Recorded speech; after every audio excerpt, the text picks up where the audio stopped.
దీపావళి అంటే 5 రోజుల పండగ కింద మన వేదాలన్నీ కూడా చెప్తున్నాయండి. ఈ సందర్భంగా కొన్ని చదవడం జరిగింది, కొన్ని బుక్స్ అవి కూడా రిఫర్ చేయడం జరిగింది.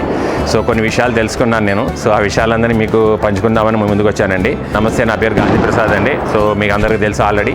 ఈ దీపావళి అంటే మనం మన వేదాలన్నింటిలో కూడా 5 రోజుల పండగ కింద చేసుకోవాలని చెప్పేసి మనకి వేదాలన్నీ చెప్తున్నాయి. చాలా చోట్ల చేసుకుంటారు కూడా. ఇందులో ముందు రోజు మనకి దసరా నుంచి 20 రోజుల తర్వాత స్టార్ట్ అవుతుందండి ధన్తెరస్ అన్నది.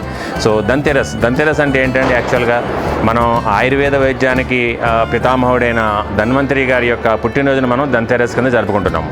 సో ఆయుర్వేదంలో మనకి మానవాళికి సంబంధించిన సకల అనారోగ్య సమస్యలు కూడా దాంట్లో ధన్వంతరి వైద్యంలో మనకి ప్రతిదానికి కూడా ఒక సొల్యూషన్ ఉన్నదండి అందులో. సో దానికి ఆర్జుడైన ధన్వంతరి గారి పుట్టినరోజును మనం మొదటి రోజున ధన్తెరస్ కింద జరుపుకుంటాము. సో అది ఫస్ట్ రోజు జరుపుకుంటామండి. సో ధన్తెరస్ రోజున ఏం చేస్తామంటే మనం ఇల్లుని కూడా అంతా దీపాలతోనూ ముగ్గులతోనూ కూడా అలంకరించుకుంటామండి. మొత్తం మనం ధన్వంతరి గారి పుట్టినరోజున మనం బాగా జరుపుకుంటాం అనమాట సెలబ్రేషన్స్.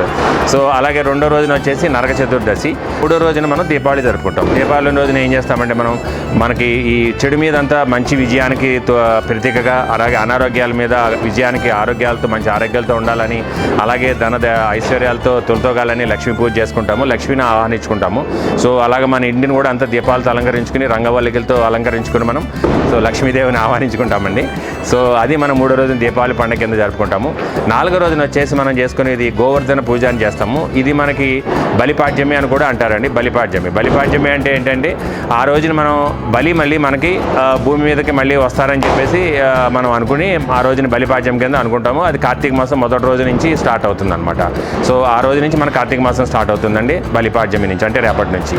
అలాగే ఐదో రోజున వచ్చేసి బాయదూజ్ అంటారండి. బాయదూజ్ అంటే ఇది యాక్చువల్గా ఏంటంటే అన్నా చెల్లెల యొక్క ప్రేమకి, వాళ్ళ అనురాగాలకి ప్రతీకగా ఈ బాయదూజ్ని జరుపుకుంటామండి. ఆ రోజున ఏం చేస్తామంటే అన్నలందరికీ కూడా చెల్లెళ్ళు వాళ్ళ ఇంటికి పిలిపించుకొని వాళ్ళకి అన్ని భోజనాలు అన్ని పెట్టి వాళ్ళతో సరదాగా ఉండి వాళ్ళ అనురాగ ఆప్యాయతలన్నీ పంచుకుంటారండి. అది బాయదూజ్ అండి.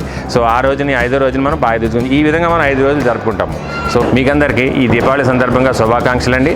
మీరందరూ ఆయురారోగ్య ఐశ్వర్యాలతో ఉండాలని చెప్పేసి అందరినీ కోరుకుంటూ అందరికీ శుభాకాంక్షలు తెలుపుతున్నానండి.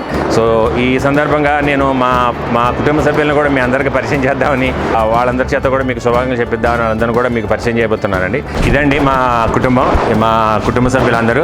సో మా అమ్మాయి ఆల్రెడీ మ్యారేజ్ అయిపోయిందండి. మా అమ్మాయి ఆస్ట్రేలియాలో ఉంటుంది. సో ఇప్పుడు మీ కుటుంబ సభ్యులు నలుగురు మేము మా ఇంట్లో ఉంటాము. సో మా అమ్మగారు అండి సావిత్రమ్మ గారు. సో ముందుగా మా సావిత్రమ్మ గారు మీ అందరికీ విషయం చెప్తారు. చెప్పమ్మా. మీ అందరికీ దీపావళి శుభాకాంక్షలు. మా ఛానల్ అందరూ చూస్తున్నారనుకుంటున్నాం.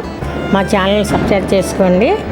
మీరందరూ సంతోషంగా ఉంటే మీ ఎంత సంతోషం మా సంతోషం. మా సహధర్మచారిని ధనలక్ష్మి అండి. సో ఆమె కూడా ఒకసారి మీకు శుభాకాంక్షలు చెప్తారు. మీ అందరికీ దీపావళి శుభాకాంక్షలు. అందరూ క్షేమంగా ఉండాలి.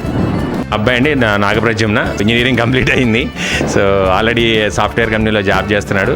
మెస్ కూడా ప్రిపేర్ అవుతున్నాడు ఆల్రెడీ. సో బట్ ఈ కరోనా వచ్చి అందరిని ఆపేసింది కదా ఎక్కడ వాళ్ళు అక్కడిని. మా అబ్బాయి కూడా మీకు శుభాకాంక్షలు చెప్తాడండి. సో నా షూటింగ్స్ అన్నిటి కూడా బాగా హెల్ప్ చేస్తూ ఉంటాడండి. నా షూటింగ్లు అన్నీ కూడా తనే తీస్తూ ఉంటాడు, షూటింగ్స్ అన్నీ కూడా.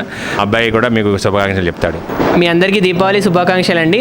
ఇంకా ఎవరైనా మా ఛానల్ సబ్స్క్రైబ్ చేయకపోతే సబ్స్క్రైబ్ చేయండి. మా గార్డెన్ లైఫ్ స్టైల్ని మీరు కూడా ఎంజాయ్ చేయండి. ఆర్గానిక్ ఫుడ్ తినండి, హెల్తీగా ఉండండి. సో థ్యాంక్ యూ అండి ఈ వీడియో చూసినందుకు. సో అందరికీ ఇంకొకసారి దీపావళి శుభాకాంక్షలు. సో అందరూ ఆనందోత్సవాలతో జాగ్రత్తగా సేఫ్ దీపావళి జరుపుకోండి. సో రేపు మనకి బలిపాడ్యమి రేపటి నుంచి, అంటే కార్తీక మాసం స్టార్ట్ అవుతుంది. సో అందరికీ ఇంకా తెల్లారగట్టలు వేసి స్నానాలు ఇవన్నీ ఇంకా మొత్తం స్టార్ట్ అయిపోతాయి కదా. సో అలాగే ఎల్లుండి వచ్చేసి అన్నా చెల్లెలు అనురాగాన్ని ప్రతీకగా మనం బాయ్ పూజ చేసుకుంటామండి. సో ఆ రోజు కూడా అందరూ ఆనందోత్సవాలతో జరుపుకోండి. సో నమస్తే అండి. అండి థ్యాంక్ యూ.